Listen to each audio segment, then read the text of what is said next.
మంచు ఫ్యామిలీలో వివాదం ముదిరి పాకనబడుతున్నాయి.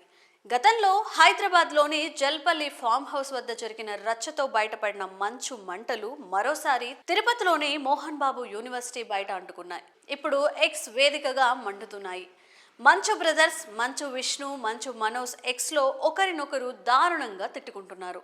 ముందుగా మంచు విష్ణు శుక్రవారం ఎక్స్లో రౌడీ సినిమాలోని సింహం అవ్వాలని ప్రతి కుక్కకి ఉంటుంది, కానీ వీధిలో మురగడానికి, అడవిలో గర్జించడానికి ఉండే తేడా కనీసం వచ్చే జన్మలో అన్నా తెలుసుకుంటామనే ఆశ అని ఈ డైలాగ్ని పోస్ట్ చేశారు.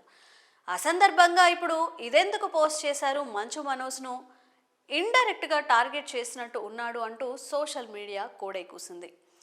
వెంటనే Manchu Manoj senior actor rebel star Krishnam Raju భక్తి కన్నప్ప పోస్ట్ పెట్టి, ఆయనలా సింహం అవ్వాలని ప్రతి ఫ్రాడ్ కుక్క అనుకుంటుంది, ఈ విషయం నువ్వు ఈ జన్మలోనే తెలుసుకుంటావంటూ మనోజ్ ఎక్స్లో ట్వీట్ చేశాడు.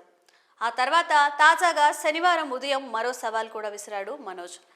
భార్యలను, నాన్నను పక్కన పెట్టి మనిద్దరమే మాట్లాడుకుందాంరా, నేను ఒక్కడనే వస్తా, నువ్వు ఎవరినైనా తెచ్చుకో, ఓపెన్ డిబేట్ పెడదామంటూ ఎక్స్ వేదికగా మంచు విష్ణుకు సవాల్ చేశాడు. ఇలా అన్నదమ్ముల మధ్య పోరు ఇప్పుడు సోషల్ మీడియా కూడా ఎక్కేసింది.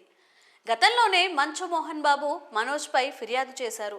అలాగే మనోజ్ కూడా తనపై దాడి చేశారని పోలీసులను ఆశ్రయించాడు. ఈ గొడవ విషయంలోనే పోలీసులు విష్ణు, మనోజ్లను పిలిచి వార్నింగ్ కూడా ఇచ్చారు. అయినా కూడా వీరి తీరు మారలేదు. సినిమా ఇండస్ట్రీలో గొప్ప నటుడిగా పేరున్న మోహన్ బాబు పరువును కొడుకులిద్దరూ తీస్తున్నారంటూ మంచు అభిమానులు కూడా వాపోతున్నారు. మరి ఈ గొడవకు ఫుల్ స్టాప్ పెట్టాలని కోరుతున్నారు. చూడాలి మంచు ఫ్యామిలీ వివాదం ఎక్కడికి దారి చేస్తుందో, ఎప్పుడు ముగుస్తుందో.